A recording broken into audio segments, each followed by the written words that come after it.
2018 থেকে রাজ্যের জনজাতিদের আশাতীত উন্নতি হয়েছে বলে বিজেপির এসটি মোর্চার সহ সভাপতির দাবি। সিপিএম এবং কংগ্রেস রাজ্যের জনজাতিদের জন্য কোনোদিন ভাবনা চিন্তা করেনি বলেও তিনি জানিয়েছেন।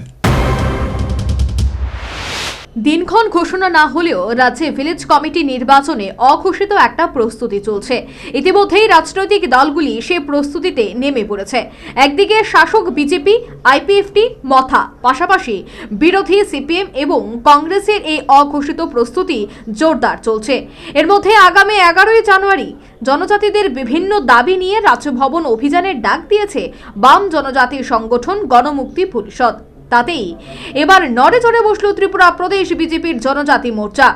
2018 সাল থেকে রাজ্যে জনজাতিদের আশাতীত উন্নতি হয়েছে বলে বুধবার আহত সাংবাদিক সম্মেলনে জানালেন জনজাতি মোর্চার সহ সভাপতি বিদ্যুৎ দেববর্মা। 2018 থেকে এই পর্যন্ত যে প্রকল্প আমরা কোনোদিন আশা করিনি এতটুকু ডেভেলপমেন্ট হবে। এই ডেভেলপমেন্ট পয়েন্টগুলোই আমি আপনাদের সামনে তুলে ধরব।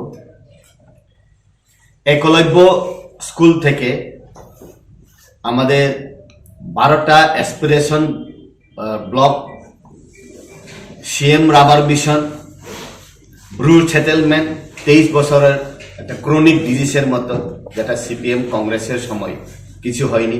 কংগ্রেস ছিল কেন্দ্রতে, সিপিএম ত্রিপুরাতে। এরপরে আমরা পেলাম কোনোদিন আন্দোলন না করার পরেও একটা মাইলেজ জনজাতিদের এয়ারপোর্টকে রিনেমিং করে এমবিবি এয়ারপোর্ট করা, আমাদের 19 অগাস্টকে মহারাজা বীর বিক্রমের বার্থডে হিসাবে আমরা পালন করা, গড়িয়া পূজাকে 2 দিন। শুধু তাই নয়, সিপিএম এবং কংগ্রেস রাজ্যের জনজাতিদের জন্য কোনোদিন কোনো ধরনের চিন্তা ভাবনা করেনি বলেও এদিন বিদ্যুৎ দেববর্মা সাংবাদিকদের জানিয়েছেন। সিপিএম এবং কংগ্রেস কোনোদিন এই ত্রিপুরার বুকে জনজাতি আছে কিনা কোনোদিন চিন্তাই করেনি ওরা। আর আমরা পেলাম সেন্টিমেন্ট ছিল জনজাতিদের যে রিনেমিং করা, কি বড়মোড়াকে হাথায় কতর করা, আমরা আমাদের 18 মোড়াকে হাসুক বেরেম, গন্ডা সড়কে গন্ডা তুইসা, বেদ সড়কে রায় তুইসা, যেমন ইয়েকে দুমাসরাকে হকু তুইসা, এইরকম করে প্রচুর আমাদের সেন্টিমেন্টকে রক্ষা করার জন্য এই ভারতীয় জনতা পার্টি করেছে। শুধু এটা না, স্পেশাল প্যাকেজ আমাদেরকে দিয়েছে সিএম রাবার মিশন। আমাদের যে টার্গেট ছিল 30,000 হেক্টর, এটা চলছে কাজ। শুধু এটা না, supplementary education for elementary classes, যারা স্কুলে যায়নি, যারা। এছাড়া গণমুক্তি পরিষদের রাজভবন অভিযান নিরর্থক, অন্তঃসার শূন্য বলেও বিদ্যুৎ দেববর্মা জানিয়েছেন।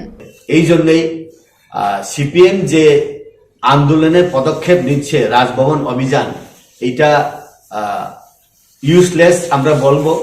রেগা থেকে শুরু করে আমাদের জনজাতিদের ডেভেলপমেন্ট করার জন্য স্পেসিফিক্যালি 58 ব্লকের মধ্যে 12টা ব্লকে অ্যাসপিরেশন ব্লক ডিক্লেয়ার করেছে। এই অ্যাসপিরেশন ব্লকের মধ্যে সবচেয়ে বেশি রেগার কাজ থেকে শুরু করে সব লাইন ডিপার্টমেন্টের কাজ হচ্ছে।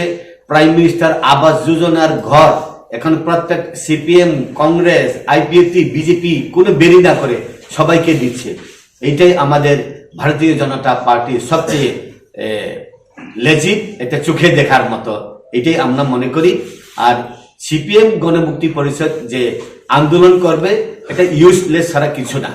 সর্বোপরি ভিলেজ কমিটির নির্বাচনের দিনক্ষণ ঘোষণা না হলেও রাজনৈতিক দলগুলো তাদের প্রস্তুতি শুরু করে দিয়েছে। আগামী 11ই জানুয়ারি বাম জনজাতি সংগঠন গণমুক্তি পরিষদ রাজভবন অভিযানের ডাক দিয়েছে। গণমুক্তি পরিষদের এই রাজভবন অভিযানের ডাক নিরর্থক, অন্তঃসার শূন্য বলে জানিয়ে 2018 সাল থেকে রাজ্যে জনজাতিদের আশাতীত উন্নয়ন হয়েছে বলে অভিমত ব্যক্ত করলেন বিজেপি জনজাতি মোর্চার সহ সভাপতি বিদ্যুৎ দেববর্মা। কার্যত আন্দোলন ছাড়াই এখন সরকারের সমস্ত সুযোগ সুবিধা মিলছে। নিজ প্রতিক্রিয়ায় বোঝাতে চাইলেন বিজেপির এই জনজাতি মোর্চার নেতা। Bureau report, news vanguard. সিজা ইনস্টিটিউট অফ কিডনি সায়েন্সেস কিডনির জটিল রোগের চিকিৎসার জন্য এক উৎকৃষ্ট প্রতিষ্ঠান, যেখানে উত্তর পূর্ব ভারতের প্রথম এবিও অসামঞ্জস্য কিডনি প্রতিস্থাপন এবং মৃত ব্যক্তির কিডনি প্রতিস্থাপন করা হয়। এখানে 115টিরও বেশি কিডনি প্রতিস্থাপন এবং উত্তর পূর্ব ভারতের সবচেয়ে বেশি হিমোডায়ালিসিস করা হয়েছে এবং এই সংখ্যা দিন দিন বাড়ছে। সিজা institute of kidney sciences Tripura সরকার সহ অরুণাচল প্রদেশ, মেঘালয়, মিজোরাম, মণিপুর এবং নাগাল্যান্ড সরকার দ্বারা স্বীকৃতিপ্রাপ্ত।